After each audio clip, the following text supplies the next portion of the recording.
I have in studio lead Joy News data analyst Isaac Kofi Ejay to walk us through the significance of the scrapping of this e-levy, where it started and where we are so far. Kofi, always a pleasure to have you in the studio. To be here one more time. Are you excited about the repeal though?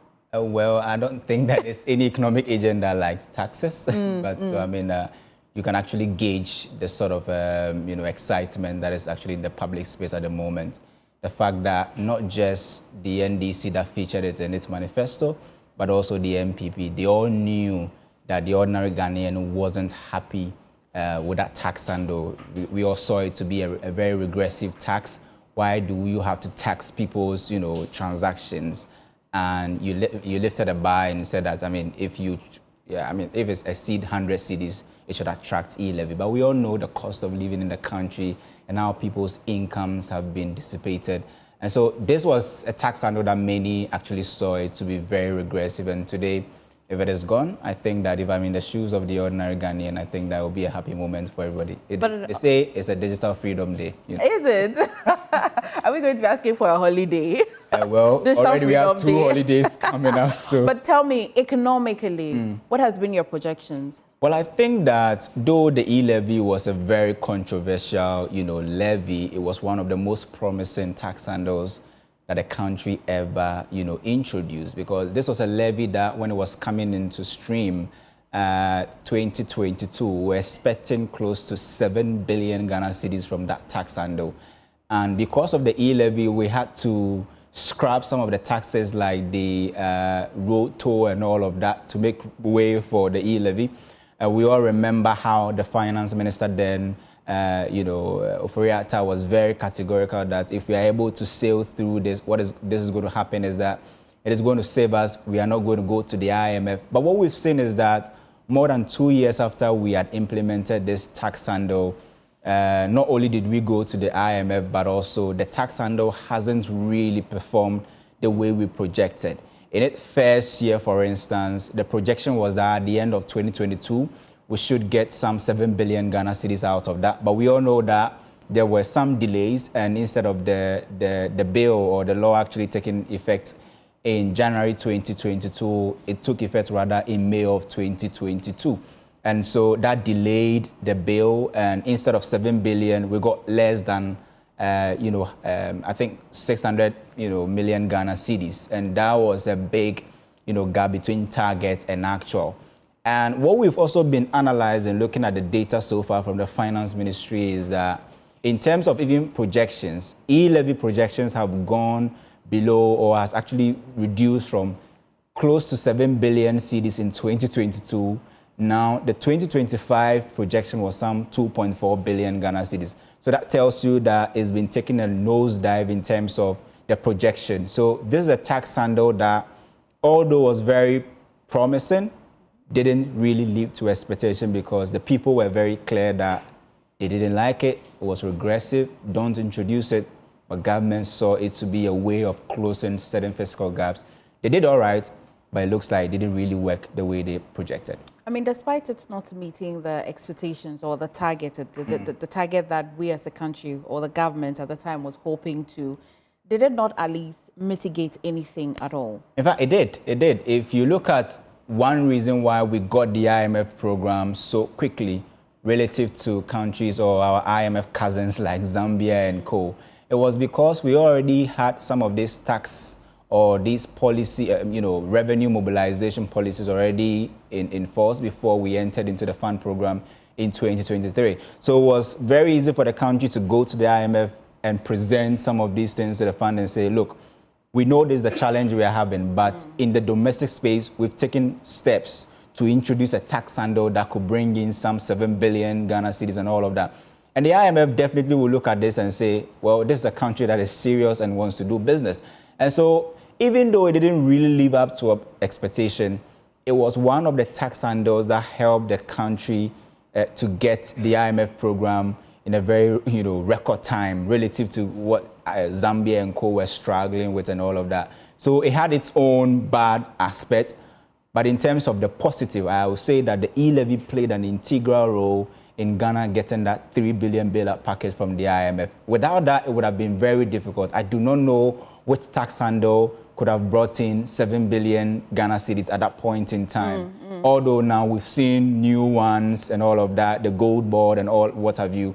But one tax handle that the government felt it was, very good, it was viable around that time was the E-Levy, and it helped us to get the IMF bailout package. I'm quite certain that you'd be back in the studio Absolutely. pretty soon, especially because there are many more bills that have been introduced in Parliament. It's happening underway, and as and when some are repealed, we'll bring you that. It'll be a good time to bring in some sector players into the conversation. And joining me via phone is the Director of Business and Economic Bureau of GUTA, Charles Kwesi Appiah. And also joining me will be Charles Kwesi Addo, President of Momo Vendors Association of Ghana and the Executive Secretary of the Importers and Exporters Association of Ghana, Samson Asakia-Wigobet. And also via Zoom is Professor of Finance at the Andrews University in the U.S. But let's just start with the president of the Momo Vendors Association. Thank you for joining us this afternoon. I'm quite certain that this will be some great news coming to you, but share with us your reactions and how you feel about this repeal. Thank you, Emifa. Good afternoon. Very good afternoon to your service viewers and listeners. In fact, I must say I'm the National Public Relations Officer, not the President. So okay. On the slightest note. It's a good day to all the mobile money agents across the country. Far back as 10th of May 2022, we visited the Jubilee House with regards to the implementation of the electronic levy. We explained matters up to the then president, indicating a lot of challenges if this levy comes to force, but they never listened. But interestingly, at the second quarter of last year, 2024, we also equally had the privilege to meet the current president, His Excellency John Dramani Mahama. And then he promised us that he would do the needful should he be given the mandate. And here we are. Agents are so happy. Interestingly, it's not only the agent body, we double as customers as well, because most of us use our normal phones to also transact business. We outlined a lot of issues that we had with regards to the electronic levy. One was with the market women. It is so difficult for our mothers to understand the deduction. Most of them even thought that it is the agent who is taking the law into his own hands, thereby deducting their very amount. So almost 37%, a research was conducted, almost 37% of our customers resorted to alternatives. The alternative way of sending money, taking money to the lorry station, and a whole lot of things happened to that. Our businesses folded up. Most of our agents who had 2 or 3 branches end up closing some of the branches. So the impact was so huge. So it's a good news that the president, Parliament has repealed, and then we're waiting for the president to assent to it. So it's a good news to all Ghanaians, equally in the agent body. I'll stay with you quickly before I go to GUTA, but I know that this was a tax that we were supposed to adhere to. Did this mean that it didn't in any way contribute to the growth of the business in any way at all? No. MF, you know, as agents, there are numerous of taxes that we pay. Before even our commissions are paid on the second week of every month, we are made to pay 10% withholding tax before even our commissions are paid.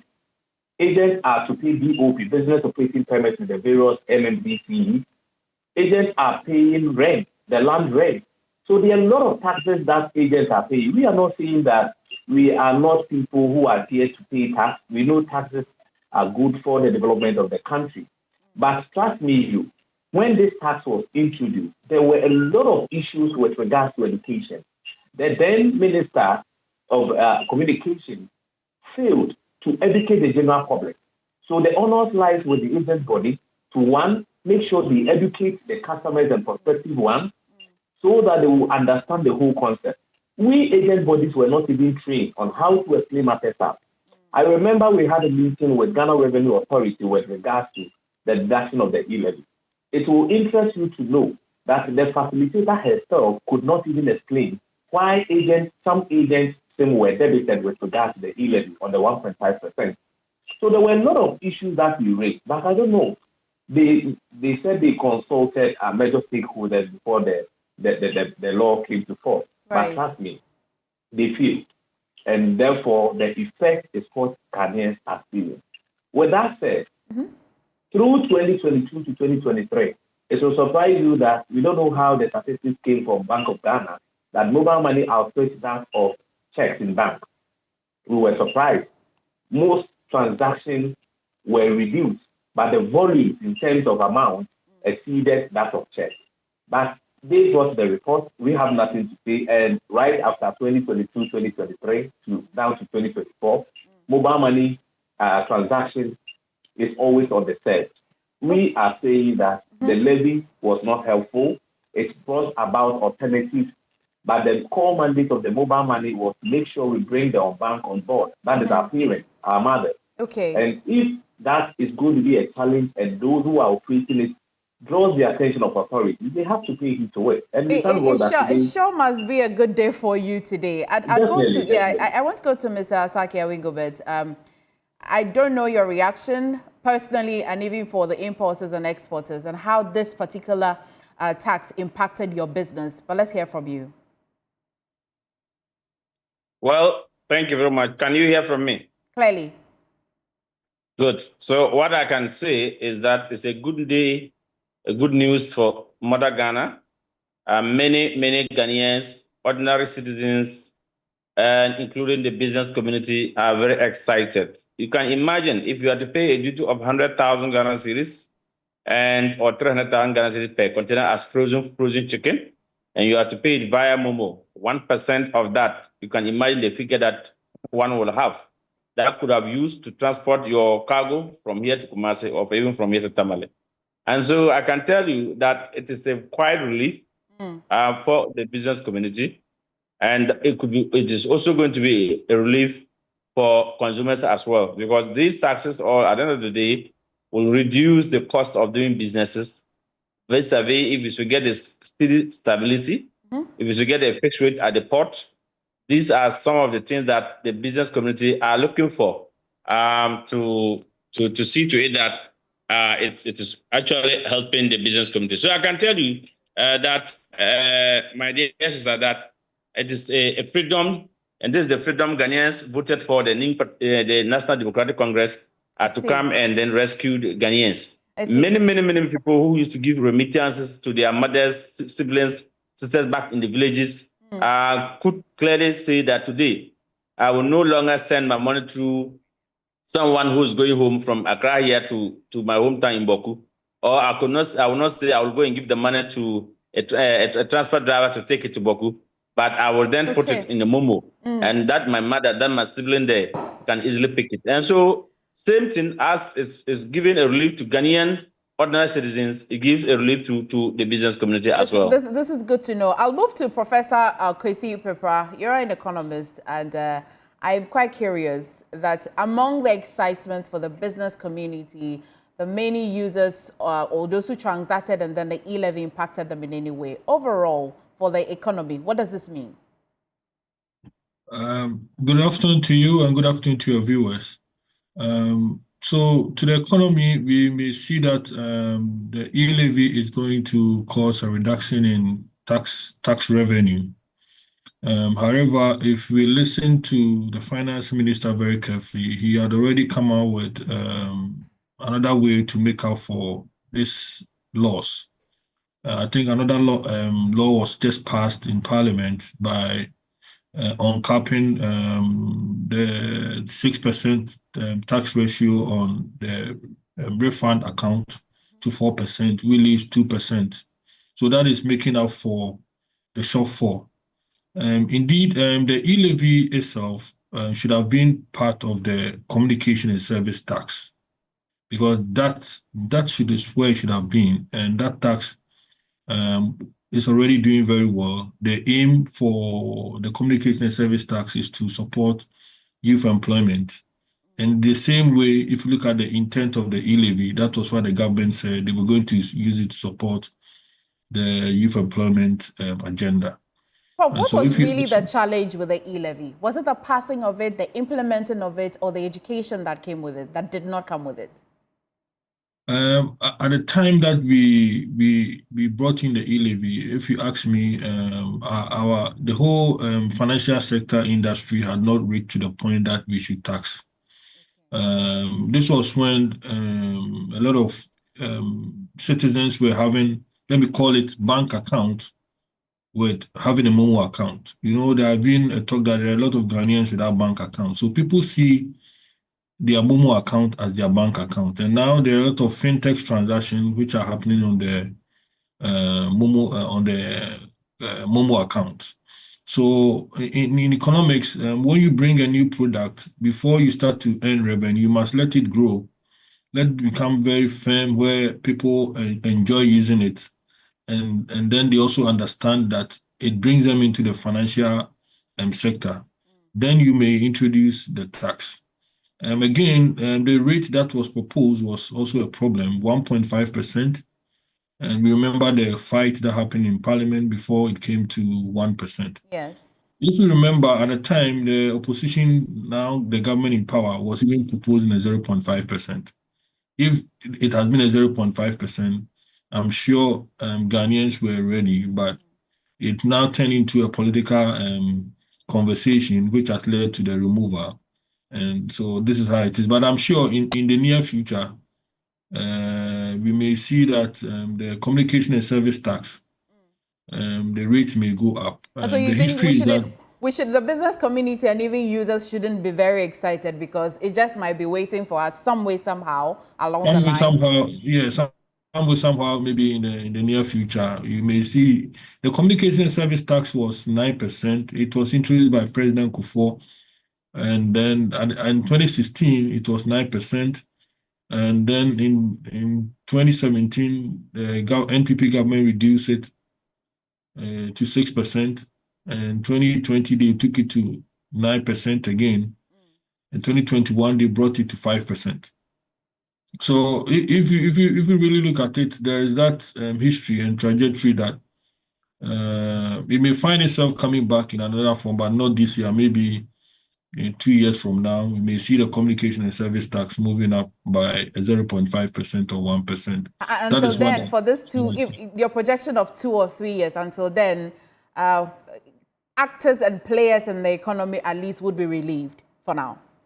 Yes, and until that time, the fintech industry would have grown and matured. You know, now there are a lot of transactions going on in the Momo, not only in the Momo digital economy, which is really catching up.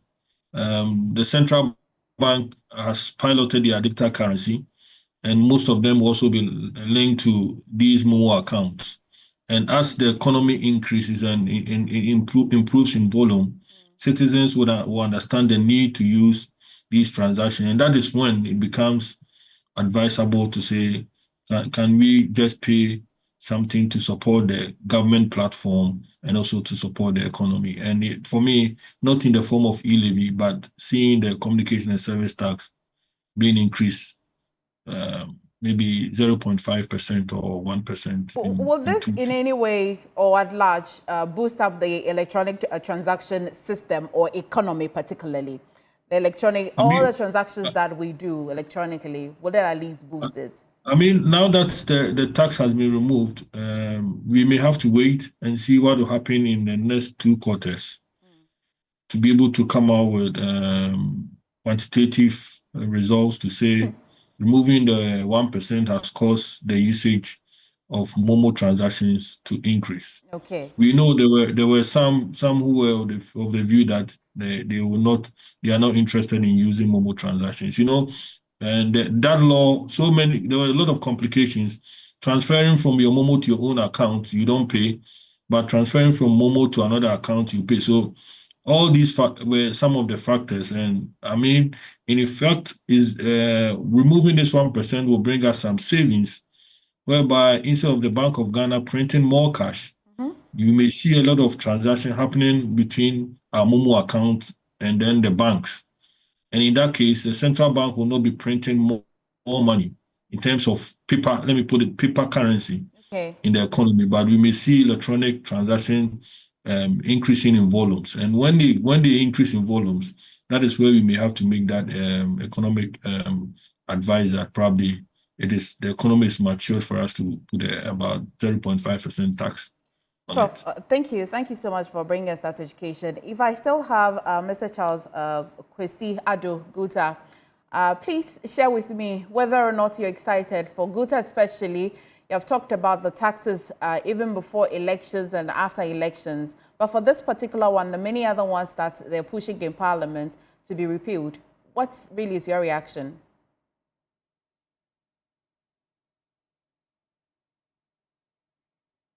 Do I still have, well...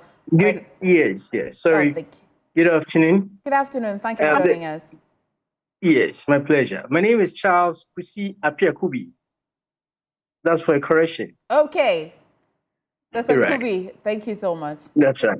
My pleasure. Of course, it's come to us as a good news. In fact, we're anticipating it.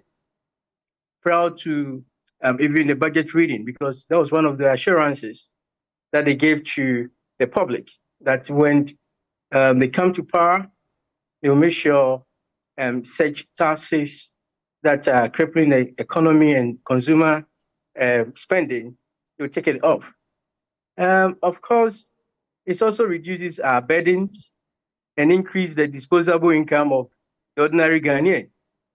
You could imagine someone who have worked so hard in Accra and made 200 Ghana cedis as savings and want to send some to her parents in the village. And they have to be bedeviled with 1% charge for sending such money to save the family. And when it gets to the family and they want to withdraw, there's another charge. So the burden, the discouragement. I know there's economic ramification. Even though government were thinking they are making so much revenue, but in fact, they're also losing, because you realize that the usage of a digital platform also reduced from the day they passed the E-Levy as compared to the previous days without E-Levy. You see, when there's a float of funds, there's something we call the funds transfer pricing. Right. That's you, the banks, you, the central banks also enjoy some kind of free funds for on lending to other people. But the moment these floating funds start reducing because you introduce unattractive E-Levy, you're also losing in terms of some cashing in free funds in terms of interest incomes. So to us businesses, it's a good news. I was citing a scenario somewhere. You are there, your supplier calls you that we are going to increase prices of items. And it's 5 p.m. You can't go to the bank. What you have to do, you have to pull some funds from your account to your Momo. If you're pulling 100,000 for that transaction, they charges you 1,000 Ghana cedis. So on 100,000, they charge you 1,000 Ghana cedis. That's an extra cost to you as business. Then you have to push it to the supplier. Pushing from your Momo to the supplier, there's another 1%, which also about 1,000 Ghana cedis. So for your supplier also to withdraw such money to carry the account, they also charge them another 1%. So on 100,000, government is raking over 3,000. That becomes part of business costs. And business that we have always been complaining that cost of doing business is so high, and therefore it's affecting price of items, and it's also pushing inflation. These are some of the things that we're accounting for it. Mr. Apiakubi, I would have thought that for a business owner, you really will roll over the cost of it to the consumer. Is that not what the business community was doing, or even that had a challenge? You see, practically, you assume that we have to push such extra costs to the consumer. But the question is, affordability. When you push such costs to the consumer, do they have the purchasing power to absorb the extra cost? And the answer is no. So that, of course, have some stagnation in terms of economic flow. I have passed on the cost. There's no one buying. How do I make some revenue? How do I then pay my obligations to the state? So the dotted effects of such scenarios where we have to push extra costs to consumer, but they don't have their corresponding purchasing power, it's a negative effect to us businesses and to the economy as a whole. How soon should consumers expect to feel the impact of this e-levy that's been repealed on your business? Because then if you're a happy business owner, I would be a happy consumer as well, or a happy customer or client as well. How soon should we be expecting the impact? I have always made this argument. It is never in the interest of any serious business person to overprice items. When we have the opportunity to reduce costs of doing businesses, our first beneficiary is our consumer. Because when they are able to purchase items, that's where we're able to have high rollover and turnover of our businesses. And when it comes to a typical environment like the FMCGs, where profit is between 5 to 10%, we thrive on volumes. So when you're able to reduce your prices through some of these savings, you are short of increasing your sales volumes. And as your sales volumes are increasing, your profit line are also increasing. So as early as possible, consumers will attest to this. The moment we receive the final assent from the president and it's implemented, right, they will enjoy that savings that we're going to give to them. Thank you so much for these assurances. I'm sure that many viewers watching will be excited. So following the repeal of the e-levy, we've been engaging Mr. Charles Kusi Apiakubi from Guta, Samson Asaki Awingobert, and also Mr. Charles Kusi Ado. He speaks for the Momo Vendors Association, and also Professor Kwesi Pepra is an economist. We'll go for